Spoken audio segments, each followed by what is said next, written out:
Welcome to Quick Sips. I'm Jeff and this is Cultivar 21. This is a tea we've been carrying for a while now. This is a white tea that's grown on Alishan, one of my favorite mountains in Taiwan. So this tea is made from the Hongyun cultivar, which is typically made into a red tea named as Hongyun, hence the name Hong in the name. Our producer who grows this on Alishan thought, hey, let's give it a shot as a white tea and see what we get. I've noticed a certain interesting commonality between cultivars that are originally used for red tea that get produced as a white tea and have really, really nice, favorable responses. So this particular one is the Spring 2022. I'll give you a look at one of these leaves. This is the picking style. So sort of up that against the tree. It's a very beautiful, this is a pretty common picking style in Taiwan.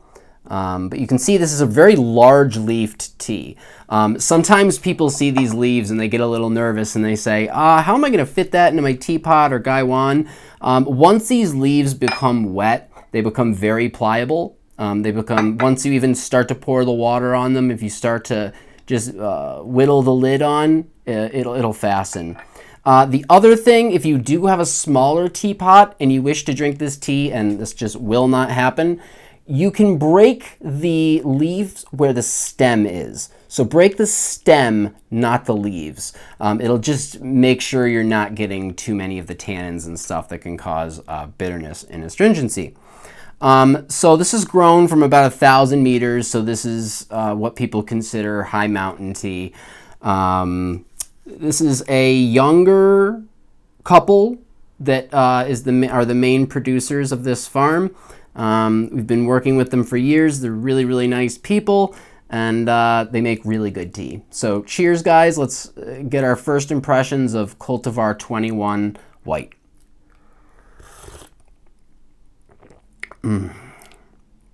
Lightly herbaceous, very sweet, floral.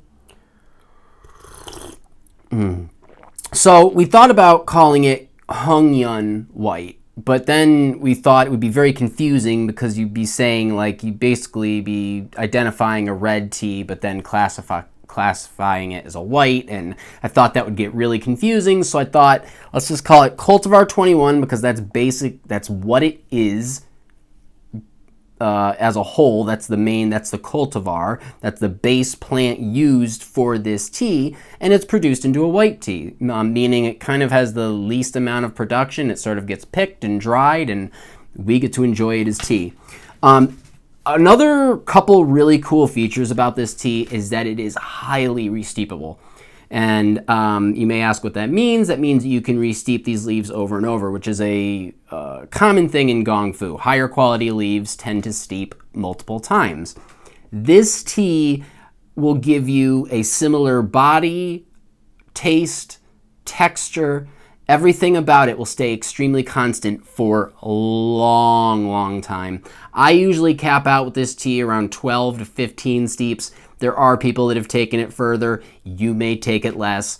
Everybody's different, but I can say with a good amount of certainty that this is a very, very resteepable tea. In terms of the herbaceousness, I get slight notes of eucalyptus. I get slight notes of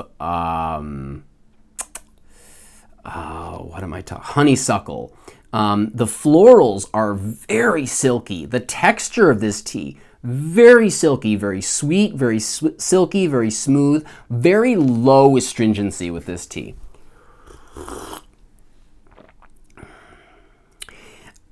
Some white teas are a tad on the faint side. Some white teas can be kind of overly tannic, astringent, sometimes a little striking.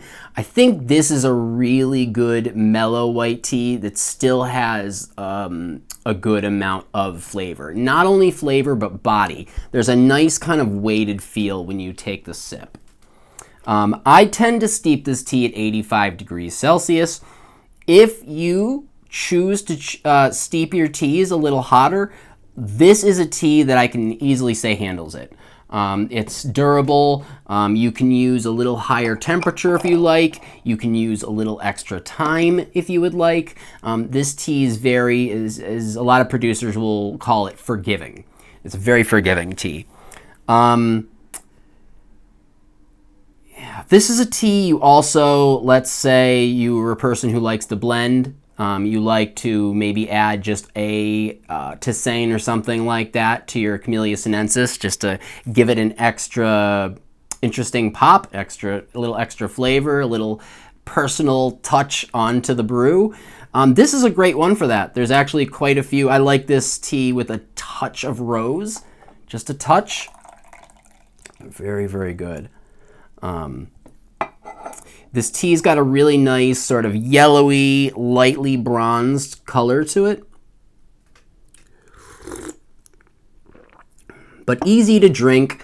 Even though this is a white tea, I don't find it to be too energetic. I don't find it to be racy. I don't get sweaty with this one. Some white teas can really kind of get you in a cold sweat, get you ready to run a marathon. This one I think is very even. It's not going to be too harsh on you, which I think is a good thing. So, hopefully this gave you a slight idea about Cultivar 21. I mean, it is an Assamica Kimun cross. This is grown in Taiwan terroir. It is grown on Alisan, about 1,000 meters, 1,200 meters above sea level. It is delicious. It is fresh. This is the 2022. It is now available at Unytea.store. And go check it out for yourself. If you've had this tea, if you've had good impressions, if you've had bad impressions, leave them in the comments. I've had nothing but good experience with this tea, but that being said, I've only had a couple farms productions of this cultivar. So if you guys have a wildly different experience with this tea, I would love to hear it. So cheers. I'll do one more to you, and we'll be in touch, guys. Thank you. This has been Quick Sips, Cultivar 21.